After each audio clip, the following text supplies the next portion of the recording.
ஹல்லேலூயா. கர்த்தருடைய நாமம் மகிமைப்படுவதாக. இந்த நாளினுடைய செய்தியினுடைய தலைப்பு, நம்பினவர்களை கிருபை சூழ்ந்து கொள்ளும். 32ஆம் சங்கீதம் 10ஆம் வசனம் இப்படி சொல்லுகிறது, துன்மார்க்கனுக்கு அநேக வேதனைகள் உண்டு, கர்த்தரை நம்புகிறவனையோ கிருபை சூழ்ந்து கொள்ளும். ஹல்லேலூயா. நம்பினவர்களை கிருபை சூழ்ந்து கொள்ளும்.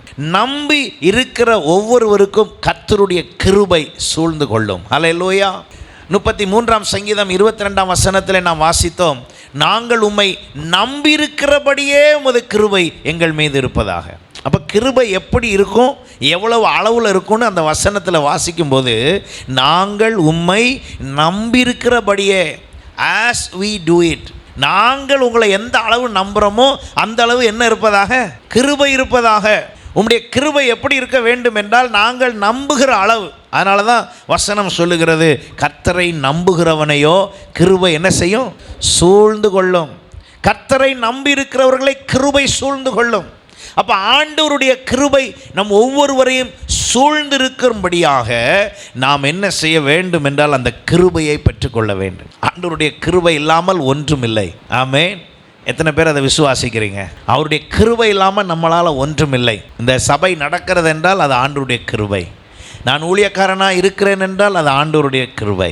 என்னுடைய சொந்த பலத்தில் எதுவும் இல்லை. ஆமென். நான் எப்பொழுதும் சிந்திப்பது அதுதான். இங்கே என்னால் இந்த சபை இருக்குது அப்படின்னு சொல்கிறதுக்கு ஒன்றுமே இல்லை. என் பெர்ஃபார்மன்ஸ்னால, நான் நல்லா பாடுறதுனால, நான் நல்லா பிரசங்கிக்கிறதுனால, நான் நல்லா கண்காணிக்கிறதுனால அல்லது கவனிக்கிறதுனால, அதனால இந்த சபை இங்கே இல்லை. அது தேவனுடைய கிருபையினால் இருக்கிறது. ஆமென். எப்போ நான் என்னாலன்னு நினைக்கிறேனோ, என்னால் தான் சபை வளருது, என்னால் தான் சபை இருக்குது, என்னால் தான் சபையில் எல்லாம் நடக்குதுன்னு எப்போ நான் சிந்திக்கணும், அப்போ நான் தேவ ஆவியில் இல்லை, மாம்சத்தில் இருக்கிறேன் என்று அர்த்தம். அப்போ சபைக்குள்ளே வருகிற விசுவாச குடும்பங்களும் நீங்கள் எப்படி இந்த சபைக்குள்ளே வருகிறீங்கன்னா, என்னுடைய அன்பினாலேயோ என்னுடைய அழைப்புனாலேயோ நான் உங்களை பராமரிக்கிறதுனாலையோ அல்ல, நீங்களும் ரெகுலராக வருகிறது தேவனுடைய கிருபை. நான் அப்படி தான் நினைக்கிறேன். ஆண்டவரே, உம்முடைய கிருபையினால் எல்லாரையும் கொண்டு வாரீங்க. அப்போ தேவனுடைய கிருபை பெருகும்போது இன்னும் அநேக குடும்பங்களை கர்த்தர் கொண்டு வருவார். அல்லேலூயா. அப்போ இந்த கிருபை நிலைத்திருக்கத்தக்க, என்னை இந்த கிருபை சூழ்ந்திருப்பதற்கு ஏதுவாக என்ன செய்ய வேண்டுமோ அதை நான் செய்யணும். அப்போ இந்த கிருபை என்னை சூழ்ந்திருப்பதற்கு நான் என்ன செய்ய வேண்டும்? ஆண்டவரை நம்ப வேண்டும். அவர் தான் சொன்னார், நிச்சயமாகவே முடிவு உண்டு, உன் நம்பிக்கை வீண் போகாது. அப்போ என் மேலே ஆண்டவர் கிருபையை சூழ்ந்திருக்க பண்ணுவதற்கு என் நம்பிக்கை எப்படி இருக்கிறது, நான் என்ன அளவு நம்பி இருக்கிறேன், எந்த அளவுக்கு நம்பி அவரை பின்பற்றுகிறேன் என்பதை பொறுத்து அவருடைய கிருபை இருக்கிறது. அவருடைய கிருபை மாத்திரம் இப்போ ரொம்ப அவசியம். எத்தனை பேர் அதை ஏற்றுக்கொள்கிறீங்க? அவருடைய கிருபை தான் நமக்கு ரொம்ப அவசியம். அவருடைய கிருபை இல்லைன்னா ஒன்றும் இல்லை. எத்தனை பேர் அப்படி சொல்ல முடியும்? ஆண்டவரே, உங்களுடைய கிருபை இல்லைன்னா ஒன்றும் இல்லை. ஏன்னா நிறைய நேரம் நீங்கள் யோசிச்சு பாருங்கள், உங்களை நீங்களே யோசிச்சு பாருங்கள். நம்ம நிறைய நேரம் தகுதி இல்லாமலே போயிடுறோம். சில நேரம் நம்முடைய பலவீனத்தை யோசித்து பார்த்தா நம்ம உயிரோடு இருப்போமானே தெரியாது. சில நேரம் நம்ம பிரச்சனையை பார்த்தா அந்த பிரச்சனையெல்லாம் தாண்டதெல்லாம் சிரமம். சிலருக்கு 10 ரூபா பிரச்சனை, சிலருக்கு 10 லட்சம் பிரச்சனை, சிலருக்கு 10 கோடி பிரச்சனை, அவ்வளோ ரூபாயில் பிரச்சனை. எல்லாம் பார்த்தீங்கன்னா பிஸ்னஸில் எல்லாம் சூழ்நிலையை பார்த்தீங்கன்னா சில நேரம் எப்படி என்று யோசிக்கும் பொழுது தான் என்ன சூழ்ந்திருக்கணும், நம்மளை கிருபை சூழ்ந்திருக்கணும். கவனிக்கணும், அதை கிருபை சூழ்ந்திருக்கிறதா, நம்மை சுற்றிலும் தேவ கிருபை இருக்கிறதா, தேவ கிருபையில் தான் செல்கிறோமா கவனிக்கணும். கவனிக்காவிட்டால் தேவனுடைய கிருபை இல்லாமல் நம்ம சொந்த பலத்தில் போகும்போது ஆண்டவர் அங்கே வெற்றியை தர முடியாது. ஆண்டவர் அங்கே வெற்றியை தர முடியாது. இஸ்ரவேல் ஜனங்கள் அங்கே போய் வெற்றி பெறுவதற்காக முயற்சித்த பொழுது ஆண்டவர் 34,000 பேர் ஸ்டார்ட் பண்ணியிருக்காங்க. ஆனால் சண்டை போட எத்தனை பேர் தான் போனாங்க? 300 பேர் தான் போனாங்க. அப்போது ஒரு விஷயம் ஆண்டவர் சொல்கிறார். என்ன சொல்கிறாருன்னா, இவங்கெல்லாம் நாங்கள் நிறைய பேர் போய் ஜெயிச்சுட்டு வந்தமாக்கோம் அப்படின்னு என்ன செய்யக்கூடாதான், சொல்லக்கூடாதுங்கிறதுக்காக 300 பேர் வச்சு வேலை செஞ்சார். அவருடைய கிருபைங்கிறது அவ்வளோ வலிமையானது. அது மாதிரி தான் கிருபை சில நேரம் வெளியே தெரியாது, ஆனால் அவர் வழி நடத்துவார், நம்மை பலப்படுத்துவார். அல்லேலூயா. நம்மை மேன்மை பாராட்டுகிற இடத்துல கிருபை வேலை செய்யாது. நம்ம தான் நினைக்கிற இடத்துல கிருபை ஒரு நாள் என்ன செய்யாது, வேலை செய்யாது. அதனால தான் நான் சொன்னேன், இந்த ஊழியம் என்னால் அல்ல, அது தேவனுடைய கிருபை. ஆமென். இந்த இடம் நமக்கு கிடைத்திருப்பது என்னுடைய முயற்சியில் அல்ல, சில நேரம் போதகர்கள் சந்திக்கும் போது இடையில் இப்போ ஒரு ஒரு ஒரு போதகர்கள் குடும்ப ஒரு செமினார் நடந்தது நம்ம சர்ச்சில் வச்சு 1ஆம் தேதி. அப்போ வந்திருந்த போதகர்கள்லாம் நிறைய பேர் சொன்னது என்ன சொன்னாங்கன்னா, பாஸ்டர் ஒரு அழகான சர்ச்சு, நல்லா சாதிச்சிட்டிங்க, நல்லா செயல்படுத்திட்டீங்க, நல்லா வாங்கிட்டீங்க. அப்போ என் மனசுக்குள்ளே நான் சொன்னது, ஆண்டவருடைய கிருபை. அவங்கள்ட்டையும் சொல்கிறது எல்லாம் ஆண்டவருடைய கிருபை. எப்பெல்லாம் சில நேரத்தில் ஜெபிக்கும் பொழுது சிலருக்கு ஆண்டவர் விடுதலை கொடுப்பதும் சுகம் கொடுப்பதும் பிசாசுகள் துரத்தப்படும் பொழுதும் சில நேரத்தில் சொல்வதை நான் சாட்சியாக சொல்வதை கேள்விப்பட்டிருக்கிறேன். அந்த நேரத்தில் அவர்கள் சொல்லும்போது, பாஸ்டர் இந்த பிசாசு பிரச்சனை பிடித்தவர்களுக்கு பல இடத்துல ஜெபம் பண்ணிட்டோம், விடுதலை வரல, உங்கள்கிட்ட வந்த உடனே தான் என்ன ஆச்சு, விடுதலை ஆச்சுன்னு என் காதில் கேட்கும்போது நான் அப்போ கண்ணை மூடி ஆண்டவர்கிட்ட சொல்லுவேன், ஆண்டவரே இது எல்லாம் உம்முடைய கிருபை. ஏன் ஜெபத்திலேயோ என்னுடைய பரிசுத்தத்திலேயோ என் வேத வாசிப்பிலேயோ என்னுடைய உத்தமத்திலேயோ அல்ல இந்த பிசாசுகள் ஓடினது, அது உம்முடைய நாமத்தினால் ஓடினது, அதுவும் நீர் என் மீது வைத்த கிருபை. ஹல்லேலூயா. நம்மளுக்குள் மேன்மை பாராட்ட ஒன்றுமில்லை, எல்லாம் அவருடைய கிருபை. அப்போ என் வாழ்க்கையில் என்னை சூழ்ந்திருக்க வேண்டியது என்னதுன்னா தேவனுடைய கிருபை. ஏன் அவருடைய கிருபை என்ன சூழ்ந்திருக்கணும்? நான் ஏன் அவருடைய கிருபைக்குள்ளே காணப்பட வேண்டும்? 1 கொரிந்தியர் 15ஆம் அதிகாரம் 10ஆம் வசனத்தை பார்ப்பீங்கன்னா அங்கே பவுல் இப்படி சொல்லுகிறார், ஆகிலும் நான் இருக்கிறது தேவ கிருபையினாலே இருக்கிறேன். அவர் சொல்கிறாரு, நான் இருக்கிறது தேவனுடைய கிருபையினால தான் இருக்கிறேன். அவர் எனக்கு அருளிய கிருபை விருதாவாய் இருக்கவில்லை. ஆமென்.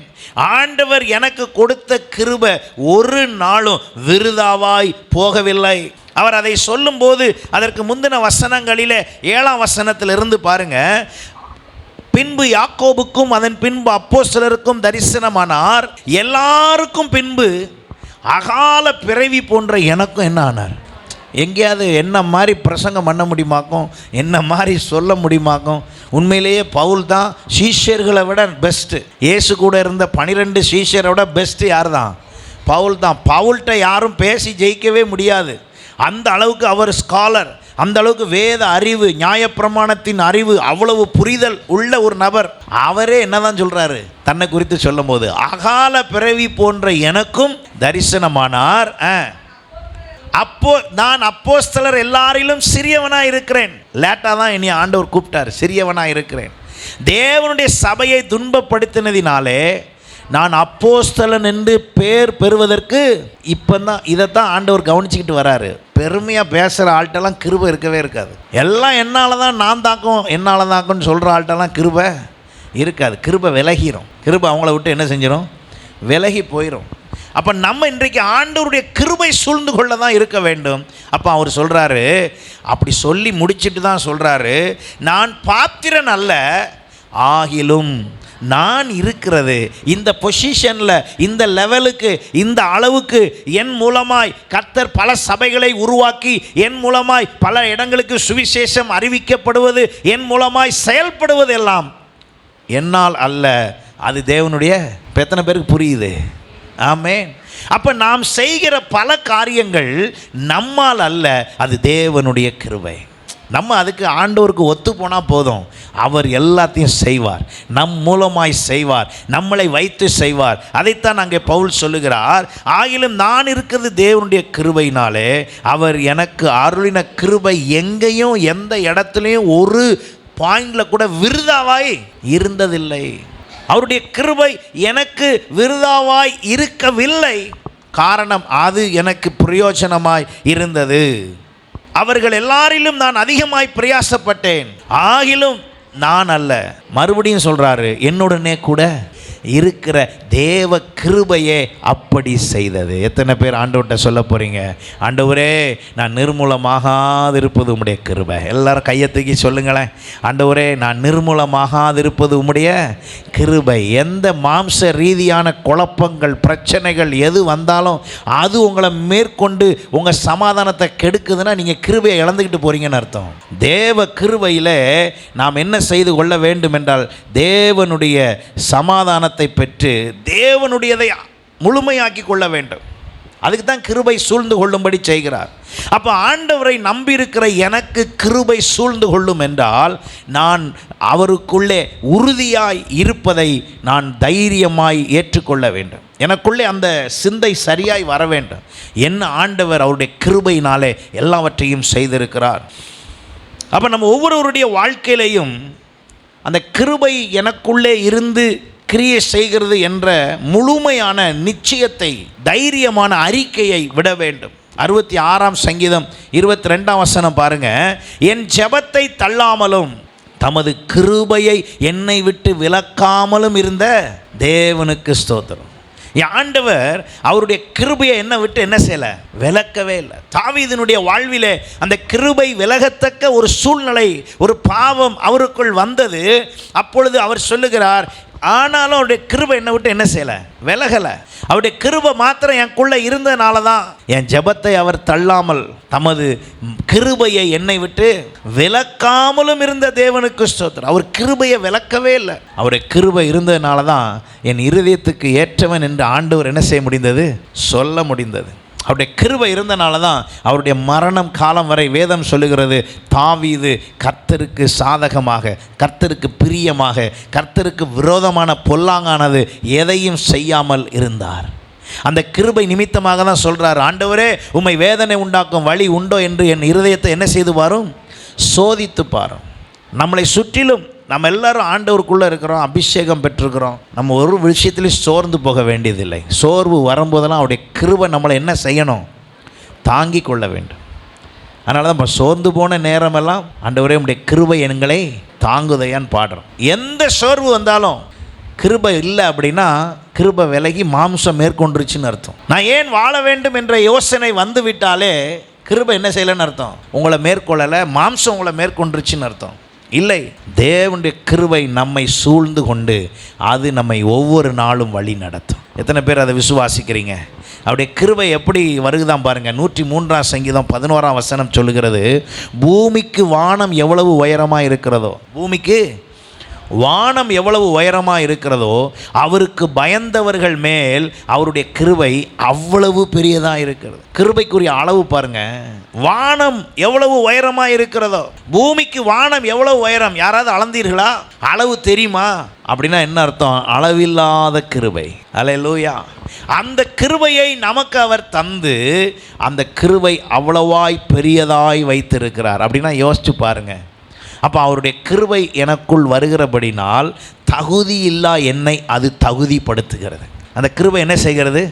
தகுதி இல்லா என்னை அது என்ன செய்கிறது?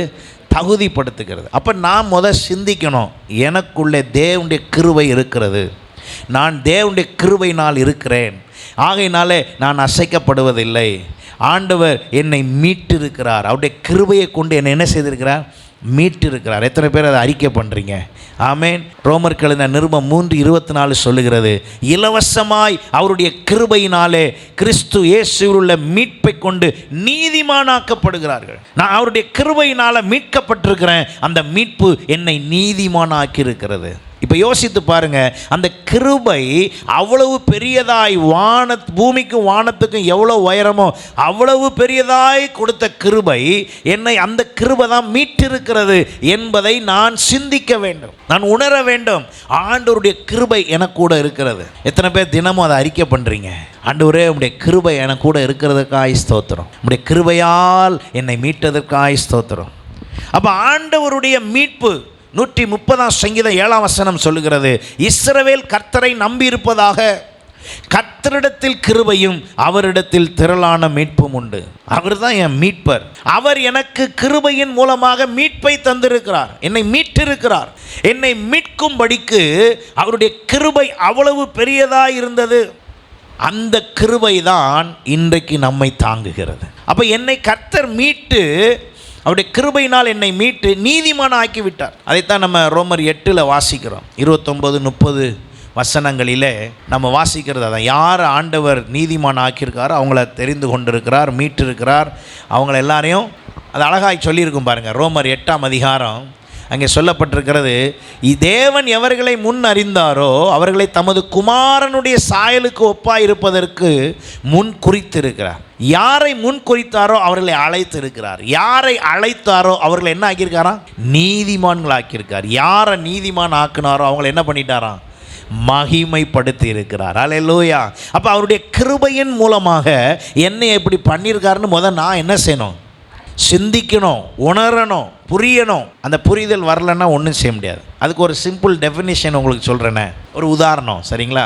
டக்குன்னு நமக்கு புரியறதுக்காக, நம்ம எல்லாரும் வீட்டில் கேஷுவலாக இருக்கும்போது போட்டிருக்கிற உடை, வீட்டில் இருக்கும்போது ஒரு லுங்கியோ நைட் பேண்ட்ஸோ ஒரு டிஷர்ட்டு, நீங்கள் பெண்கள் உங்களுக்குரிய உடைகளை வீட்டில் இருக்கும்போது உடைத்து கொள்ளுகிறீங்க. அந்த உடை உடுத்திருக்கும் போது எந்த அழுக்காக இருந்தாலும் உட்காந்துரும், எதை வேணாலும் போய் தொடுவோம், எது மேலே வேணாலும் சாஞ்சு நிற்போம்.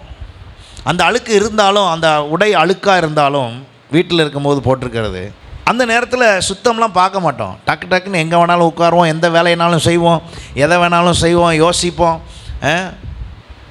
எல்லாம் மண்ணில் வேலை, எல்லா வேலையும் செய்வோம். ஆனால் ஒரு பட்டு சேலையை கட்டி கிளம்புன பிறகு, ஆண்கள் கோட்டு சூட்டு போட்டு கிளம்புன பிறகு அதே வேலையை திரும்ப செய்வீங்களா? அதை மட்டும் சொல்லுங்கள். அதே வேலையை திரும்ப செய்வீங்களா? அதே வீடு தானே, அதே குப்பை தானே, உங்கள் வீடு தானே, உங்கள் செவுறு தானே, சாய வேண்டி தானே, உங்கள் குப்பை தானே, போய் உட்கார வேண்டி தானே, உங்களால் ஏற்படுத்தின குப்பை தானே. செய்கிறோமா இல்லையா? எத்தனை பேர் அப்படி செய்வீங்க? சர்ச்சுக்கு வந்தாலே சேர் நல்லா இருக்கான்னு இப்படி தொடச்சி பார்த்துட்டு தான் உட்காரோம். ஏன்? என்ன காரணம்? அதே ஆள் தான் நீங்கள். ஆள்லாம் மாறல, என்ன மட்டும் மாறிடுச்சு, இந்த சிந்தனை மாறிடுச்சு. என்ன சிந்தனை மாறிடுச்சுன்னா, அப்போ தான் நான் குளிக்கலை, என் ட்ரெஸ்ஸு அழுக்கு, அந்த ட்ரெஸ்ஸு போட்டிருக்கும் போது அது என்ன வேணாலும் செய்யலாம். ஆனால் இப்போ நான் என்ன ட்ரெஸ்ஸில் இருக்கேன்? இப்போ நான் குளிச்சிருக்கிறேன், நீட்டாக ட்ரெஸ் பண்ணிட்டேன், இப்போ அதெல்லாம் செய்ய மாட்டேன். இப்போ மட்டும் எப்படி அந்த சிந்தை வேலை செய்யுது? வசனத்தை வாசித்தா மட்டும் இந்த சிந்தை வேலை செய்யாமல், ஆஃப்டர் ஆல் ஒரு சட்டை போட்டதுக்கு இப்படியா, ஒரு ட்ரெஸ்ஸை மாற்றினதில் இவ்வளோ மாற்றம் வருமா? யோசிச்சு பாருங்கள். நிச்சயமாக வருது. யாருக்கெல்லாம் வரல சொல்லுங்கள். வராதவங்க யாராவது இருக்கீங்களா? இல்லை. சில பேர் சொல்லுவாங்க, வீட்டில் சில நேரம் குளிச்சு எல்லாம் கிளம்புன பிறகு எந்த வேலையும் என்ன செய்ய முடியாது, செய்ய முடியாது. ஏன்? உங்கள் வீடு தானே, செய்ய வேண்டி தானே. அப்படின்னா என்ன அர்த்தம்னா, அந்த வேலையில் அந்த ஸ்தானத்தில் நின்று செய்கிறதுக்குன்னு என்ன வச்சுருக்கோம்? ஒரு உடை வைத்திருக்கிறோம். அந்த உடை உடுத்தின உடனே நம்ம சிந்தையும் என்ன பண்ணிடுது? ரொம்ப லோக்கலாக போயிடுது. அதே நம்ம வீட்டிலே சில நேரம் டக்குன்னு தரையில் உட்காருவோம், ஆனால் கிளம்புன பிறகு உட்காருவோமா? நம்ம வீடு தான், சுத்தமாக தான் இருக்குது, ஆனால் உட்கார மாட்டோம் கீழே. ஏன்னா அப்போ மட்டும் போய் சோஃபாவில் போய் கரெக்டாக உட்காரும். ஏன்னா இப்போ என் சிந்தை சொல்லுகிறது, எப்பா கீழே உள்ள உட்கார்ற உடையில் நீ இப்போ இல்லை, உன் உடை சுத்தமாக இருக்குது, முந்தி அழுக்காக இருந்துச்சு, சும்மா உட்காந்த நீ வாட்டுக்கு, எதை வேணாலும் தொட்ட, எதை வேணாலும் போய் சாஞ்சி உரசி என்னெல்லாம் செய்யணுமோ எல்லாம் செஞ்சேன். தோட்டத்துக்குள்ளே போய் மண்ணை கிளறி செடியை எல்லாம் என்னெல்லாம் வேலை உண்டோ எல்லாத்தையும் செஞ்சோம். ஆனால் மேக்கப் பண்ணி ரெடி ஆன பிறகு அதே வீடு தான், எல்லாம் அதே தான். ஆனால் என்ன வரமாட்டுக்குன்னு சொல்லுங்கள்? என்ன உங்களுக்கு தோண மாட்டுது? உங்கள் மனசு என்ன செய்யலை? இடம் கொடுக்கல. ஏன்னா உங்கள் மனது முழுவதும் இப்பொழுது நிறைந்து என்ன காணப்படுதுன்னா, நான் ரெடி ஆகிட்டேன். இதே மாதிரி உங்களுக்கு புரிகிறதுக்காக தான் இந்த உதாரணத்தை சொன்னேன். இதே மாதிரி இப்போ நீங்கள் உங்கள் சிந்தைக்குள்ளே கொண்டு வாங்க, நான் அவருடைய கிருபையினால் மீட்கப்பட்டு விட்டேன். புரிஞ்சிச்சா உங்களுக்கு? புரிஞ்சவங்க ஒரு ஆமேன்னு சொல்லுங்கள். புரிந்தவர்கள் புரிந்த உடனேயே நாம் என்ன செய்கிறோம்? நான் கிறிஸ்துவினால், அவருடைய கிருபையினால் மீட்கப்பட்டேன். அவருடைய அந்த கிருபை என்னை இப்போ என்ன செய்து விட்டது என்றால், அது என்னை மேன்மைப்படுத்தி விட்டது. இந்த சிந்தை வராத வரைக்கும் இந்த கிருபை சூழ்ந்து கொள்ளவே முடியவே முடியாது. கிருபை எவ்வளவு ட்ரை பண்ணாலும் கிருபை சுற்றிக்கிட்டு தான் இருக்குமே ஒழிய நமக்கு அது என்ன ஆகாது, ஃபீல் ஆகாது. அப்போ நான் எனக்குள்ள ஒரு ஃபீலிங் கொண்டு வரணும். என்னை கர்த்தர் அவருடைய கிருபையினால் சூழ்ந்து கொள்ள விரும்புகிறார், என்னை சுற்றிலும் சூழ்ந்து கிருபையை வைக்க விரும்புகிறார்.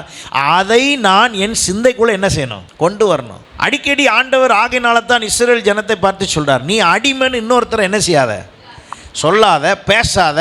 ஏன்னா உனக்கு அடிக்கடி சிந்தனை இருக்கணும், நீ யாராக தான் இருந்த, அடிமையாக இருந்தேன். அது அன்றைக்கு அவர்களிடத்தில் பேசினது. ஆனால் இன்றைக்கு நம்மை பார்த்து என்ன சொல்லுகிறார்? நீ பாவி என்று சொல்லிக் கொள்ளாதே, உன்னை பாவத்திலிருந்து நான் என்ன செய்து விட்டேன்? மீட்டு விட்டேன்.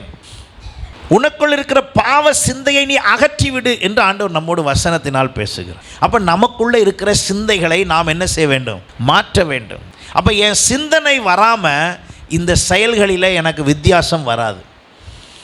நான் உதாரணத்துக்கு ஒன்று தான் சொன்னேன். நம்ம ஆஃப்டர் ஆல் வீட்டில் இருக்கிற ட்ரெஸ்அப்புக்கும் வெளியே வர்ற ட்ரெஸ்அப்புக்கும் உள்ள டிஃப்ரென்ஸுக்கு மனசு தான் காரணம். அது மாதிரியே தான் நம்மளுடைய வாழ்க்கையிலையும் கிறிஸ்துவோடு நாம் இணைக்கப்பட்டிருக்கிறோம் என்பதும் எதில் தான் இருக்குது? நம்முடைய சிந்தையில். நம்ம சிந்தையில் வராமல் அது இருதயத்துக்கு போகாது. சிந்தைக்கும் இருதயத்துக்கும் வராமல் அது நம்முடைய வாழ்க்கைக்கு அது என்ன செய்யாது? வேலை செய்யாது. நம்முடைய ஆவி, ஆத்துமா, சரீரம் மூன்றும் முழுமையாய் அது கர்த்தரிடத்திலே கிருபை பெற்றோம் என்பதை உணராத வரைக்கும் அது செயல்படாது. அப்போ இந்த கிருபை என்னை சூழ்ந்து கொள்ளுகிற கிருபை தான் என்னை மீட்டிருக்கிறது. ஹல்லேலூயா. அந்த கிருபை என்னை மீட்டபடியினாலே 2 சாமுவேல் 2ஆம் அதிகாரம் 6ஆம் வசனம் பாருங்க. கர்த்தர் உங்களை கிருபையும் உண்மையுமாய் நடத்துவாராக. நீங்கள் இந்த காரியத்தை செய்தபடினால் நானும் இந்த நன்மைக்கு தக்க உங்களை நடத்துவேன். அதை தொடர்ந்து 89ஆம் சங்கீதம் 33ஆம் வசனத்தில் என் கிருபையை அவனை விட்டு விலக்காமலும் என் உண்மையில் பெசகாமலும் இருப்பேன்.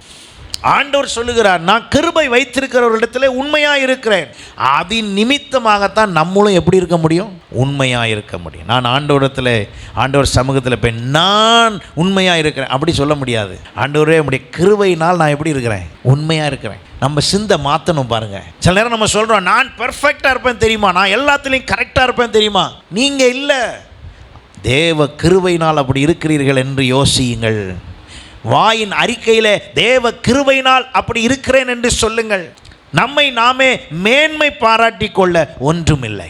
ஆண்டவர் அங்கே சொல்லுகிறார், அவருடைய கிருபையும் உண்மையுமாய் ஆண்டவர் நடத்துவார். கர்த்தர் உங்களை கிருபையும் உண்மையுமாய் நடத்துவாராக. ஆண்டவர் தான் நடத்துகிறார். எத்தனை பேர் இப்படி சொல்ல முடியும்? என்னை கர்த்தர் இதுவரை உண்மையாக வச்சிருக்கிறதே அது ஆண்டவருடைய கிருபை. நீங்கள் உண்மை உள்ளவர்களாக இருக்கிறீங்களா? அது உங்கள் பலத்தில் அல்ல. நீங்கள் சொல்லுங்கள், வெளிப்பிரகாரமாய் நம்ம பார்க்கும்போது நம்மளுடைய செயல்பாடுகளில் நிறையா உண்மை என்ன செய்யும் தெரியும். ஆனால் உண்மையிலேயே உங்கள் மனசாட்சியை தொட்டு சொல்லுங்கள், உங்கள் உண்மை என்னன்னு. அது யாருக்கு தெரியும்? ஆண்டவருக்கு தெரியும். நம்ம உண்மையாக இருப்பது போல நடிப்பது ரொம்ப சுலபம். ஆனால் உண்மையிலேயே தேவன் எதிர்பார்க்கிற உண்மையில் இருப்பதுன்னு ஒன்று இருக்குது பார்த்தீங்களா, அது அவருடைய கிருபையால் தான் முடியும். ஆமென். அதைத்தான் அவர் செய்கிறார். அப்போ என்னை சுற்றி கிருபை சூழ்ந்து கொள்ளும்போது அவருடைய உண்மை எனக்குள் உண்டாகும். முதல்ல போய் அவருடைய மீட்பு உண்டாகிறது, அடுத்ததாக அவருடைய உண்மை எனக்குள் வருகிறது. அந்த உண்மையின் நிமித்தமாக அவர் என்னவாய் எனக்குள் இருக்கிறார், என்னிடத்தில் வருகிறார் என்று சொன்னால் 2 நாளாகமம் 30ஆம் அதிகாரம் 9ஆம் வசனத்தில் பாருங்க, தேவனாகிய கர்த்தர் கிருபையும் இரக்கமும் உள்ளவர், நீங்கள் அவரிடத்தில் திரும்பினால் அவர் தம்முடைய முகத்தை உங்களை விட்டு விலக்குவதில்லை. அப்போ நான் மீட்பு அடைந்து கர்த்தரிடத்தில் உண்மையாய் நான் இருக்கும்போது அவருடைய இரக்கம் பெருகுகிறது. தேவனுடைய இரக்கம் எனக்கு பெருகும்போது யோசித்து பாருங்கள், தேவனுடைய இரக்கம் எனக்கு அதிகமாகும்போது அவருடைய இரக்கத்தின் நிமித்தமாக அந்த இரக்கத்தில் தான் தேவனுடைய சகல வல்லமையும் கிரியை செய்யும். அவர் மனதுருகி இறங்கிட்டார்னா போதும், மரித்தவன் பிழைப்பான். ஆமென். அங்கே பாடையை சுமந்து சென்றார்கள். சென்ற பொழுது ஆண்டவர் மனதுருகி என்ற வார்த்தை சொல்லியிருக்குது. மனதுருகி, இயேசு மனதுருகி அந்த பாடையை தொட்டார். வாலிபன் உடனே என்ன செய்தானா? உயிரோடு எழுந்தான். அப்போ இரக்கம் அவர் உள்ளவராய் மாறிவிட்டால் 30ஆம் அதிகாரம் 2 நாளாகமம் 30:9, நீங்கள் கர்த்தரிடத்தில் திரும்பினால் உங்கள் சகோதரரும் உங்கள் பிள்ளைகளும் தங்களை சிறைப்பிடித்தவர்களுக்கு முன்பாக இரக்கம் பெறுகிறதற்கும் இந்த தேசத்தை திருப்புகிறதற்கும் அது எப்படி இருக்கும்? ஏதுவாக இருக்கும். ஏனென்றால் அது ஏன் ஏதுவாக இருக்குன்னா, உங்கள் தேவனாகிய கர்த்தர் அவர் கிருபையும் இரக்கமும் உள்ளவர். எங்கேயாகிலும் சிறையிருப்பானாலும் சரி, எங்கே பிரச்சனை ஆனாலும் சரி, எந்த இடமானாலும் சரி, அங்கே நாம் போகிற இடத்துல, நாம் செல்கிற இடத்துல, நாம் செயல்படுகிற இடத்துல அங்கே நமக்கு விரோதமாய் எழும்பாதபடி கர்த்தருடைய இரக்கம் அங்கே உண்டாயிருக்கும். அல்லேலூயா. அவர் இரக்கத்தை தரும்படி விரும்புகிறார். அந்த இரக்கம் அங்கே உண்டாயிருக்கிறது, அது அவரிடத்தில் இருக்கிறது. அப்போ என்னை சுற்றிலும் கிருபை சூழ்ந்து கொள்ளும் போது அவருடைய இரக்கம் மிகுந்து இருக்கிறது. அப்போ என்னை மீட்கிறார், அவருடைய உண்மையை எனக்குள் வைக்கிறார். அவரோடு நான் கிருபையில் இருக்கும் பொழுது அவரிடத்தில் உள்ள உண்மை எனக்குள்ளும் என்ன செய்கிறது? இருக்கிறது. மூன்றாவதாக அவர் இரக்கமுள்ளவர் என்பதை நான் உணர்ந்து கொள்ள முடிகிறது. அவருடைய அந்த இரக்கத்தை நான் உணரும் பொழுது, அவர் என்னை கிருபையில் இருக்கிற என் ஆண்டவர் அந்த கிருபையினால் சத்தியத்தில் நடத்துகிறார். ஆமென். யோவான் 1ஆம் அதிகாரம், யோவான் சுவிசேஷம் 1ஆம் அதிகாரம் 17ஆம் வசனம் பாருங்க. எப்படி எனில் நியாயப்பிரமாணம் மோசையின் மூலம் கொடுக்கப்பட்டது, கிருபையும் சத்தியமும் இயேசு கிறிஸ்துவின் மூலமாய் உண்டாயின. கொடுக்கப்பட்டது என்றால் ஒருத்தர் மூலமாய் அனுப்பி வைக்கப்பட்டது, கொடுத்து விட்டது, போய் அதை போய் கொடுத்துரு அப்படின்னு சொன்ன மாதிரி நியாயப்பிரமாணம் மோசையின் மூலம் என்ன செய்யப்பட்டதா? கொடுக்கப்பட்டது. ஆனால் கிருபையும் சத்தியமும் இயேசு கிறிஸ்துவின் மூலம் உண்டாயின. அவர் மூலமாய் கிருபையும் சத்தியமும் என்ன செஞ்சான்? உண்டாயிடுச்சு. உண்மைக்கும் சத்தியத்துக்கும் வித்தியாசம் உண்டு. அவர் மூலமாய் சத்தியம் உண்டாயிற்று. நமக்காக ஆண்டவர் அவரே சத்தியமாய் இருக்கிறார். நானே வழியும் சத்தியமும் ஜீவனுமாய் இருக்கிறேன். அப்போ அவருடைய கிருபை என்னை சூழ்ந்து கொள்ளும்போது அவருடைய சத்தியம் எனக்குள் நிலைத்திருக்கு. ஆகினால தான் சத்தியத்தை அறிவீர்கள், சத்தியம் உங்களை என்ன செய்யும்? விடுதலையாக்கும். அவருடைய சத்தியம் என்ன? அவருடைய கிருபையினால் மீட்கப்பட்டோம் என்பதே அவருடைய சத்தியம். அவருடைய கிருபையின் மூலமாக அவருடைய இரத்தத்தினால் நம்மை பாவங்களை கழுவி சுத்திகரித்தார் என்பதே சத்தியம். இந்த வேத சத்தியத்தில் நாம் எந்த அளவு நிலைத்திருக்கிறோம், எந்த அளவுக்கு பலப்பட்டிருக்கிறோம் என்பதை நாம் சரியாய் பெற்றுக்கொள்ள வேண்டும். அப்படி நாம் இருக்கும் பொழுதுதான், ஏனென்றால் அவருடைய அந்த அந்த அந்த சத்தியம் அவருக்குள் இருக்கிறபடினால், யோவான் 1:14 சொல்லுகிறது, அந்த வார்த்தை மாம்சமாகி கிருபையினாலும் சத்தியத்தினாலும் நிறைந்தவராய். இப்போ நமக்குள் வாசம் பண்ணும் ஆண்டவராகிய இயேசு கிறிஸ்துவினுடைய அந்த அவருக்குள் இருந்த ஆவி நமக்குள்ளே இப்போ வாசம் பண்ணுகிறபடினால் நமக்குள்ளும் இப்போ என்ன இருக்க வேண்டும்? கிருபையும் சத்தியமும் இருக்க வேண்டும். நமக்குள்ளே வாசம் பண்ணினார், கிருபையினாலும் சத்தியத்தினாலும் நமக்குள்ளே வாசம் பண்ணினார். அவருடைய மகிமையை கண்டோம். அது பிதாவுக்கு ஒரே பிரானுடைய மகிமைக்கு ஏற்ற மகிமையாகவே இருந்தது. அந்த மகிமையை தான் கர்த்தர் நமக்குள்ளே வைத்திருக்கிறார். இன்றைக்கி நாம் எல்லாரும் அந்த கிருபையின் சத்தியத்தை முழுமையாய் பெற்றுக்கொள்ள வேண்டும். இன்றைக்கி நமக்குள்ளே கர்த்தர் அதைத்தான் தர விரும்புகிறார். அப்போ என்னை சுற்றி இருக்க வேண்டியது என்னதுங்க? தேவனுடைய கிருபை. எத்தனை பேர் அதை அனுபவிக்கிறீங்க? எத்தனை பேர் அதை விசுவாசிக்கிறீங்க? அப்படி இல்லைன்னு ஃபீல் பண்ணிங்கன்னா இன்றைக்கி உணர ஆரம்பிங்க, என்னை சுற்றிலும் தேவ கிருபை சூழ்ந்திருக்கிறது. ஆண்டவரே, நான் நிர்மூலமாகாதிருப்பது உம்முடைய கிருபை. நான் சாவாமல் பிழைத்திருந்து உம்முடைய செய்கைகளை எல்லாம் என்ன செய்வேன்? விவரிப்பேன். ஆண்டவரே, நீர் எனக்கு தெய்வீக சுகம் தருகிறீர், உம்முடைய கிருபைக்காய் ஸ்தோத்திரம். ஆண்டவருடைய கிருபை நம்மை சூழ்ந்து இருக்கும் பொழுது ஒவ்வொரு நாளும் நாம் வழி நடத்தப்படுகிற விதமே வித்தியாசமாக இருக்குது. அதை அனுபவிக்கும் போது தான் அந்த ரசனை, அந்த ருசி தெரியும். அப்போ இந்த கிருபையை முதல்ல எங்கே ஃபீல் பண்ணணும்? என் சிந்தையில் ஃபீல் பண்ணணும். என் சிந்தையில் ஃபீல் பண்ணும்போது தான் அது அப்படியே எனக்குள்ளே அது சரியாய் இறங்கும். நான் ஃபீல் பண்ணி அந்த சிந்தைக்குள்ளே ஏற்றுக்கொண்ட பிறகு அதன் பிறகு அப்படியே எனக்குள்ளே அது ஒரு வாழ்க்கையாய் மாற வேண்டும். அது என் வாழ்நாள் முழுவதும் அது வரும்போது 1 கொரிந்தியர் 1:3 சொல்லுகிறபடி, நம்முடைய பிதாவாகிய தேவனாலும் கர்த்தராகிய இயேசு கிறிஸ்துவினாலும் உங்களுக்கு கிருபையும் சமாதானமும் உண்டாவதாக என்று சொல்லப்பட்ட அந்த வசனத்தின்படி நமக்குள்ளே கிருபையும் சமாதானமும் உண்டாயிருக்கும். ஆமென். நமக்குள்ளே கிருபையும் சமாதானமும் உண்டாயிருக்கும். அது இருந்தால் போதும். தேவனுடைய கிருபையும் அவருடைய சமாதானமும் உள்ளே வந்துருச்சுன்னா எப்பொழுதும் நாம் மிகுந்த சந்தோஷத்தோடு இருப்போம். சில நேரத்தில் மாம்ச ரீதியான பலவீனங்கள், மன சோர்வுகள், குழப்பங்கள் எல்லாம் வரும்போது ஆண்டவர்கிட்ட கேட்க வேண்டியது, ஆண்டவரே, உம்முடைய கிருபையை இன்னும் எனக்கு என்ன செய்யுங்க? தாங்க. உம்முடைய கிருபையினால் என்னை சூழ்ந்து கொள்ளுங்க, உம்முடைய கிருபையினால் என்னை மூடுங்க அப்படின்னு சொல்லி நீங்கள் ஜெபிக்க ஆரம்பிக்க வேண்டும். இந்த கிருபையை குறித்து சொல்லும்போது நிறைய தவறான உபதேசங்களும் இருக்கிறது. அதை எப்படி கண்டுபிடிப்பது? நீங்கள் செய்த பாவம், செய்ய போகிற பாவம் எல்லாத்தையும் கர்த்தர் மன்னிச்சிருவார், ஒன்றும் கவலைப்படாதீங்க, அவருடைய கிருபை இருக்குது அப்படின்னு சொன்னால் அது என்னது? தவறான உபதேசம். ஏனென்றால் கிருபைக்கு எல்லை இருக்கிறது. என்றை வரை கிருபை இருக்கிறது? எத்தனை முறை என்ன சொன்னாலும் நான் அதை சொல்லிக்கொண்டே இருப்பேன். கிருபைக்கு எல்லை இருக்கிறது. அது நியாய தீர்ப்பு வரைக்கும் தான் செல்லும். நியாய தீர்ப்பு அன்றைக்கு கிருபையே கிடையாது. நியாய தீர்ப்பு அன்றைக்கு இரக்கம் கிடையாது. நியாய தீர்ப்பு அன்றைக்கு அன்பும் கிடையாது. அது எல்லாம் நியாய தீர்ப்பு நாள் குறிக்கப்பட்டு விட்டு ஆண்டவர் வந்து நியாய தீர்ப்பு என்று குறித்து விட்டால் அவர் குறித்த நாளிலிருந்து எது கேன்சல் ஆயிரும்? கிருபை கேன்சல் ஆயிரும். ஏன்னா அன்றைக்கு அவனுடைய செய்கைக்கு தக்க பலன் தான் வரப்போகிறது. அன்றைக்கு ஒரு முறை ஆண்டவர் மன்னித்து பரவாயில்லை என்று இரக்கம் பாராட்டி ஏற்றுக்கொள்ள முடியாது. இப்பொழுது அந்த கிருபையை தந்திருக்கிறார். இந்த கிருபையை இப்பொழுது பயன்படுத்தி அவருடைய வருகைக்கு ஆயத்தமாக வேண்டும். அதற்காகத்தான் அவர் சிலுவையிலே நமக்காக இரத்தம் சிந்தி அவர் நம்மை மீட்டிருக்கிறார். அந்த மீட்பு எப்படி உண்டாயிற்று? அவருடைய கிருபையினாலே மீட்கப்பட்டோம் என்று நாம் சொன்னோமே. அவர் இலவசமாய் அவருடைய கிருபையினாலே கிறிஸ்து இயேசுவில் உள்ள மீட்பை கொண்டு நீதிமான் ஆக்கினாரே. அந்த மீட்பு எப்படி உண்டாயிற்று? அவருடைய இரத்தத்தினால் உண்டாயிற்று. அவர் சிலுவையிலே நமக்காக சிந்தின இரத்தத்தினால் உண்டாயிற்று.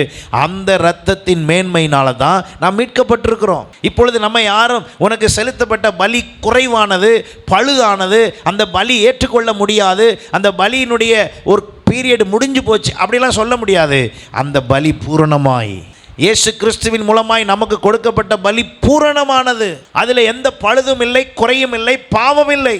அது பாவமில்லாத கிருபாதார பலியாக நமக்காக பலியிடப்பட்டது. அந்த பலியினால் நாம் மீட்கப்பட்டு கிருபையோடு இருக்கிறபடினால் நாம் ஒவ்வொருவருடைய சிந்தையிலும் இருக்க வேண்டியது, என் ஆண்டவர் என்னை மீட்டு அவருடைய கிருபைக்குள் வைத்திருக்கிறார். அல்லேலூயா. அப்போ இந்த கிருபையிலே பாவம் இல்லாமல் இருக்கத்தக்க வாழ வேண்டும். இந்த கிருபை பெற்றதினால் பாவம் செய்யலாம் என்பதல்ல. இந்த கிருபை இப்பொழுது என்ன செய்கிறது என்றால், உடனடி தண்டனையை மட்டும் என்ன செய்யல, கொடுக்கல, அவ்வளோதான். ஆனால் இப்பொழுது இந்த கிருபையின் நாட்களில் வாழுகிற நான் செய்கிற பாவங்கள் எல்லாம் கணக்கிடப்பட்டு நியாய தீர்ப்பு அன்றைக்கு அதற்குரிய பதில் அங்கே இருக்கிறது. ஆனால் நியாய தீர்ப்பு வரைக்கும் எனக்கு என்ன இருக்காது, எந்த தண்டனையும் இருக்காது. அதனால் என்ன யோசிக்கிறோம் நம்ம, இன்றைக்கி தண்டனை இல்லைன்னா ஓகே, அப்போ தப்பு செஞ்சது சரி போல தெரியுது, இன்றைக்கி செஞ்ச தப்பெல்லாம் சரி போல. அப்படி அல்ல. அப்படி ஒருவேளை நீங்கள் உபதேசத்தை கேள்விப்பட்டால் உடனே புரிந்து கொள்ளுங்கள், அது தவறான உபதேசம். ஏனென்றால் பவுல் எழுதின பல காரியங்கள் கிருபையை குறித்து தான் மேன்மையாக எழுதியிருக்கிறார்.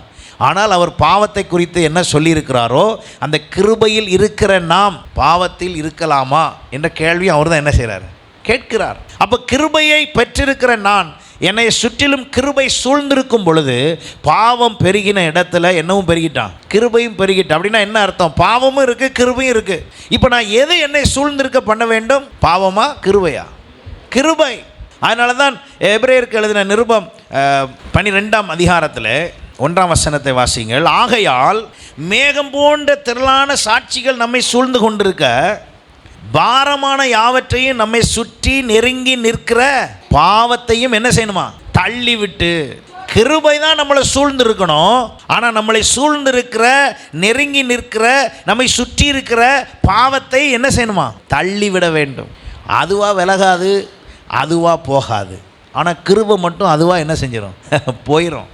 கிருபை மட்டும் அதை கரெக்டாக நீங்கள் சூழ்ந்து கொள்ளத்தக்க வைக்கலைன்னா கிருபை உங்களை விட்டு என்ன செய்யும், விலகும். கிருபை உங்களை விட்டு போய்விடும். 2 சாமுவேல் 7ஆம் அதிகாரம் 15ஆம் வசனம், உனக்கு முன்பாக நான் தள்ளின சவுலிடத்திலிருந்து என் கிருபையை விலக்கினது போல அவனை விட்டு என்ன செய்ய மாட்டேன், விலக்க மாட்டேன். அப்போ சவுலிடத்திலிருந்து ஆண்டவர் எதை விலக்கிட்டாரு, கிருபையை விலக்கிட்டாரு. ஆனால் இப்போ நம்மை பார்த்து சொல்லுகிறார், கர்த்தரை நம்புகிறவனே என்ன சூழும், கிருபை சூழ்ந்து கொள்ளும். அப்போ என் நம்பிக்கையின் அளவு, நாங்கள் உம்மை நம்பியிருக்கிறபடியே, நம்பியிருக்கிற அளவின்படியே கிருபை சூழ்ந்து கொள்ளுகிறது. அப்போ இன்றைக்கு நம்முடைய கிருபையை போக்கடிக்காதபடி சிலர் என்ன செய்து கொள்ளுகிறார்களாம், தங்கள் கிருபையை என்ன செய்கிறாங்களாம், போக்கடிக்கிறாங்க. போக்கடிக்கிறாங்கன்னா என்ன அர்த்தம், அசால்ட்டாக விட்டுறாங்க. இல்லை, என்னை சுற்றி நெருங்கி வருகிற பாவத்தை நான் தான் என்ன செய்யணுமா, தள்ள வேண்டும். அப்படின்னா தள்ளணும்னா நான் இப்படி யோசிக்கிறேன், அப்போ பாவம் என்னையை என்ன பண்ணிக்கிட்டு வருது, தள்ளிக்கிட்டு வருது. பாவம் என்னையை நோக்கி தள்ளிக்கிட்டு வருது. இப்போ நான் தான் அதை பிடிச்சி என்ன செய்யணுமா, தள்ளணுமா. நான் தள்ளுனேன்னா அவர் கிருபை தந்துடுவார். ஏன் அப்படி? என்ன நான் தள்ளுறது என்ன சொல்லுதுன்னா, எனக்கு வேண்டாங்கிற வெறுப்பை காண்பிக்கிறது.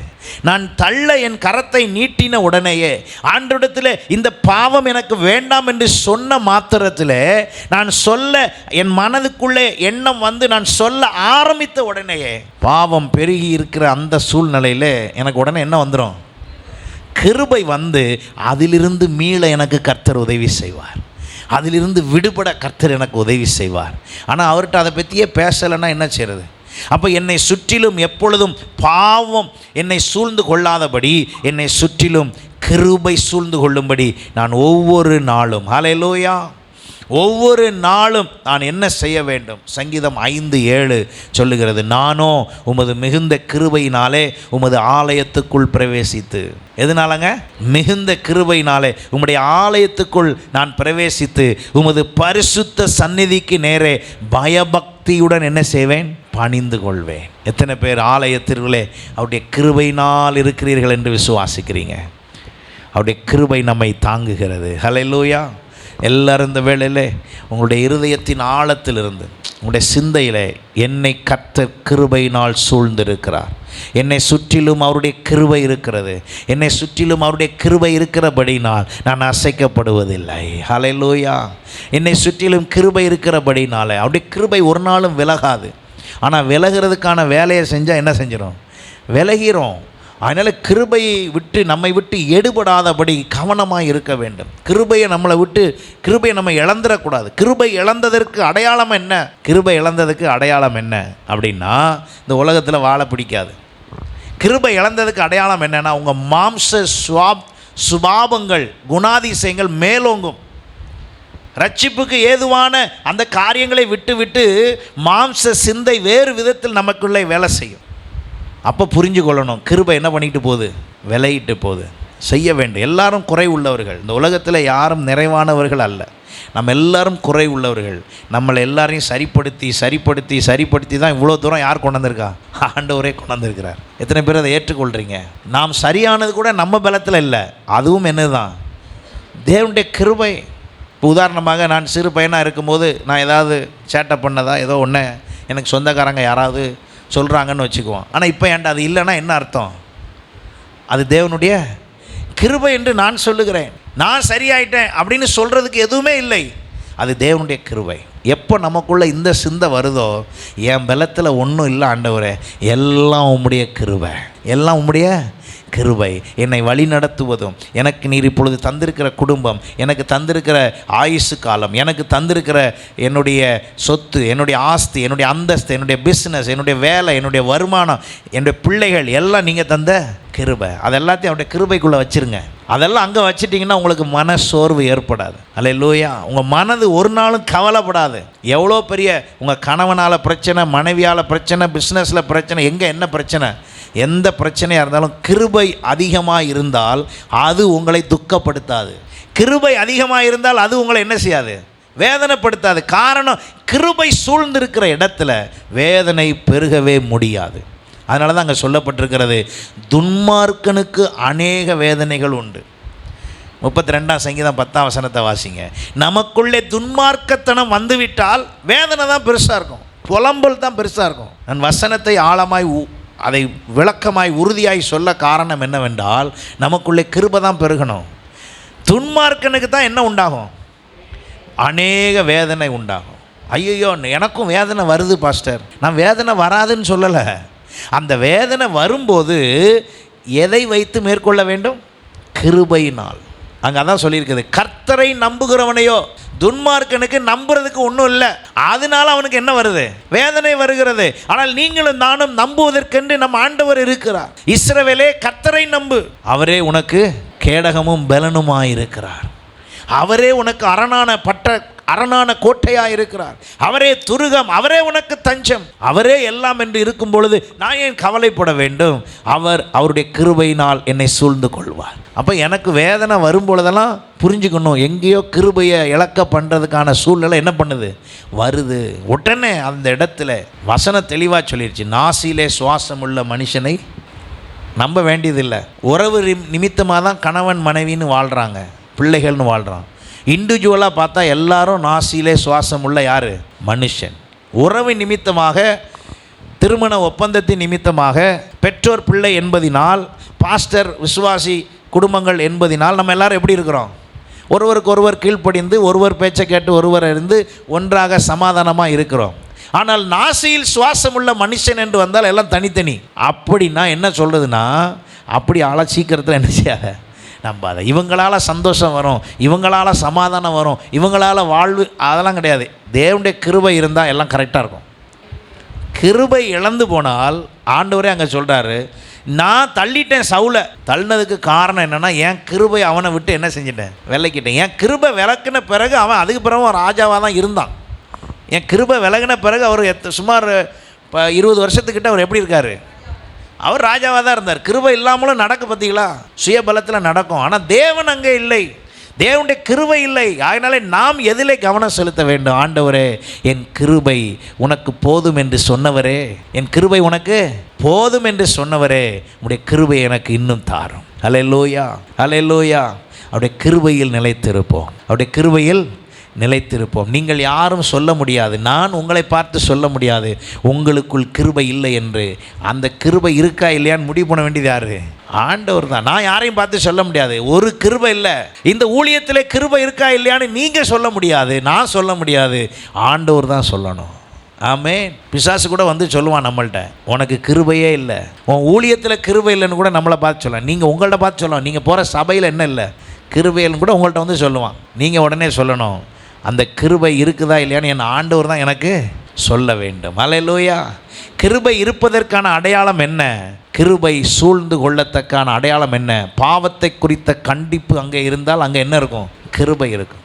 நித்திய ஜீவனுக்கு ஏதுவான வழிநடத்தல் இருக்கிற இடத்துல கிருபை இருக்கும். கர்த்தருடைய சிலுவையினுடைய பாடுகளை தியானிக்கிற இடத்துல அங்கே என்ன இருக்கும்? கிருபை இருக்கும். உங்களுக்கும் ஆண்டவருக்கும் நல்ல உறவு ஏற்படுத்துகிற இடமாய் சபையாக இருந்தால் அந்த சபையில் என்ன இருக்குன்னு அர்த்தம்? கிருபை இருக்குன்னு அர்த்தம். இதெல்லாம் பேசாத இடத்துல என்ன இல்லை? கிருபை இல்லை. உலகம்தான் இருக்கும், உலகத்தில் உள்ளவைகள் தான் இருக்கும். ஆகையினால தான் ஆண்டவர் நம்மை பார்த்து சொல்லுகிறார், கர்த்தரை நம்புகிறவனையோ என்ன சூழ்ந்து கொள்ளும்? கிருபை சூழ்ந்து கொள்ளும். எல்லாரும் ஒரு விசை ஆண்டவரிடத்தில் சொல்லுவோம், ஆண்டவரே, தலைக்கு மேலே அப்படி கையை உயர்த்திக்கிட்டு உங்களை அப்படியே ஒரு சுத்து, ஆண்டவரே என்னை சுற்றிலும் உடைய கிருபை உண்டாகட்டும். நீங்கள் அறிக்கை பண்ணும்போதே உங்கள் மனசில் இருக்கிற வேதனைகள் என்னதெல்லாம் குறித்து கவலையாக இருக்கீங்களோ எல்லாம் போகுது. எப்போ எல்லாம் நீங்கள் போகுது. ஆண்டவரே உடைய கிருபை என்னை சுற்றிலும், எல்லாம் சுற்றுங்க. அப்படியே என்ன சொல்லி சும்மா ஒரு அடையாளத்துக்கு தான் சுற்றுறோம். ஆண்டவரே என்னை சுற்றிலும் உடைய கிருபை அப்படியே உணர்ந்து சொல்லி பாருங்கள். அப்படியே ஒரு சந்தோஷம், ஒரு சமாதானம் அப்படியே உங்கள் உள்ளத்திலிருந்து அப்படியே ஒரு மகிழ்ச்சி பொங்குவதை நீங்கள் உணர்வீங்க. உங்கள் சரீரம் முழுவதும் அப்படியே ஒரு ரெஃப்ரெஷ் ஆகிறத நீங்கள் புரிவீங்க. உங்கள் பலவீனமெல்லாம் நீங்கி போகிறது, உங்களுடைய வியாதி சுகமாகிறது. எதின் அடிப்படையில்? நீங்கள் அந்த கிருபையை உணர்கிறதுனாலே. ஆண்டவரே என்னை சுற்றிலும் உம்முடைய கிருபை சூழ்ந்து கொள்ளுகிறதற்காய் ஸ்தோத்திரம். விசேஷித்த ஞானம், விசேஷித்த கிருபை. பிள்ளைகளுக்கு படிப்பு காரியங்களில் விசேஷித்த கிருபையை கர்த்தர் தரப்போகிறார். சொல்லுங்கள், ஆண்டவரே உம்முடைய கிருபை என்னை சூழ்ந்து கொள்ளட்டும் அப்பா, உம்முடைய கிருபை சூழ்ந்து கொள்ளட்டும். உங்கள் பிஸ்னஸ் இருந்தால் சொல்லுங்கள், ஆண்டவரே என் பிஸ்னஸை உம்முடைய கிருபை சூழ்ந்து கொள்ளட்டும். நீங்கள் வேலை பார்க்குறீங்கன்னா அந்த வேலை பார்க்குறத சொல்லுங்கள், கிருபை சூழ்ந்து கொள்ளட்டும். உங்கள் வருமானத்துக்கு அடுத்த காரியமாக விசுவாசத்தோடு சொல்லுங்கள். காதில் கேட்டால் வராது, வாயில் சொன்னால் தான் வரும். நான் சொல்கிறத நீங்கள் கேட்குறதுல இல்லை, நீங்கள் விசுவாசமாக சொல்கிறதுல தான் இருக்குது. நம்பிக்கையாக சொல்லுங்கள், ஆண்டவரே இந்த கிருபை சூழ்ந்து கொள்ளட்டும். அப்புறம் சொல்லுங்கள், என் குடும்பத்தை உங்கள் கிருபை சூழ்ந்து கொள்ளட்டும். என் குடும்பம், என் குடும்பத்துக்குள்ள சமாதானம், என் குடும்பத்துக்குள்ள சந்தோஷம், என் குடும்பத்துக்குள்ள ஆறுதல், என் குடும்பத்துக்குள்ள ஆண்டவரே தெய்வீக ஆண்டவரே வழி நடத்துதல் எப்பொழுது இருக்கட்டும். ஹல்லேலூயா. சூழ்ந்து கொள்ளட்டும் ஆண்டவரே. கடைசியாக எல்லாரும் ஒரு விசை கரங்களை உயர்த்தி, ஆண்டவரே எங்கள் சபையில் கிருபை சூழ்ந்து கொள்ளட்டும். எங்கள் சபை முழுவதும் உடைய கிருபையால் சூழுங்க. இந்த ஊழியம் சபை ஆண்டவரே கிருபையால் சொல்லட்டும். இந்த ஊழியம் எங்கேயும் மாம்ச பலத்தில் அல்ல, உம்முடைய கிருபையினால். ஹல்லேலூயா. 2 ஆராதனைகள் ஆரம்பித்திருக்கிறோம். இன்னும் எங்கெங்கெல்லாம் ஆராதனை ஆரம்பிக்கணுமோ கிளை சபைகள் எல்லாம் உண்டாக்கத்தக்க கிருபையை தாங்க ஆண்டவரே. இன்னும் கிளை சபைகளுக்கும் சொந்த இடத்தை கொடுத்து ஆண்டவரே ஆராதிக்க உதவி செய்யுங்க. ஆண்டவரே கிருபை பெருக செய்யுங்க. சொல்ல சொல்ல கர்த்தர் இப்பொழுதே அந்த கிருபையை அளிக்கிறார். பரிசுத்த தேவனே உம்மை நோக்கி பார்க்கிறோம். எங்களை கிருபை சூழ்ந்து கொள்ளும்படி செய்யும். இந்த கிருபை சூழ்ந்து கொள்ள நாங்கள் எங்களை தாழ்த்தி ஒப்பு கொடுக்கிறோம். எங்களை ஆசீர்வதியும். இந்த கிருபையினால் எங்களை நிரப்பும். இந்த கிருபை எங்களை விட்டு விலகாமல் ஆண்டவரே எப்பொழுதும் எங்களோடு தங்கி இருப்பதாக. இந்த கிருபையை நாங்கள் போக்கடிக்காதபடி எங்களை சுற்றிலும் இந்த கிருபை நிலைத்திருக்க எங்களுக்கு உதவி செய்யும். கர்த்தரை நம்புகிறவனையோ கிருபை சூழ்ந்து கொள்ளும் என்றீரே, நம்பினவர்களை கிருபை சூழ்ந்து கொள்ளும் என்றால் நான் இன்றைக்கு முழுமையாய் உம்மை நம்பியிருக்கிறேன், நம்புகிறேன், இன்னும் நம்புவேன். கிருபை சூழ்ந்து கொள்ளட்டும். தாழ்த்தி ஒப்பு கொடுக்கிறோம். ஒவ்வொரு குடும்பத்தின் மீதும் உம்முடைய கிருபை பெருகுவதாக. இயேசுவின் மூலம் ஜெபம் கேளும் நல்ல பிதாவே, ஆமென்.